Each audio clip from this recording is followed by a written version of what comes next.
Fa mbola eo amin'izay baolina kitra izay ihany dia iresaka ny ekipan'ny ELGECO PLUS tsika Nankasitraka ny zavabitan'ny mpilalaony ny mpitantana ity club ity araka ny zavabitan'izy ireo tamin'ny taona 17 dia nanome voninahitra izany ny mpitantana ny club-ny ELGECO PLUS. Tompon-daka n'Analamanga ho an'ny sokajy U18 sy sokajy division voalohany. Io ny vokatra azon'ny ekipan'ny ELGECO PLUS tamin'ny taom-pilalaovana 17 Ny alohan'ny ny atombohan'ny fifaninanana tamin'ny taon-dasa moa dia nanao fanamby ny an'olatra fanomezana ho an'ireo mpilalao ny mpitantana ity ekipan'ny ELGECO PLUS ity raha mahazo ny anaram-boninahitra eto Analamanga.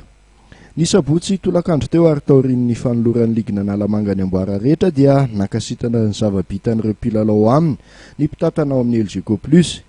Nisy ary ny fanolorana écran plat tsirairay avy ho an'ny mpilalao amin'ny sokajy division voalohany. Toraka izany ihany koa dia nahazo fampirisihana ny mpilalao avy ao amin'ny sokajy U18. Tetsakilan'izay dia natolotry ny kapitenin'ireto sokajy roa tompon-daka teto Analamanga ireto ho an'ny filoha ny amboara goavana voazony.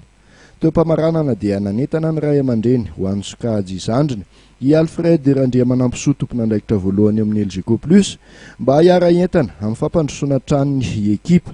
Tanjona apetraka izy ireo amin'ity taom-pilalaovana 17 ity moa ny batany amboara rehetra amin'ny fifaninanana rehetra atrehany.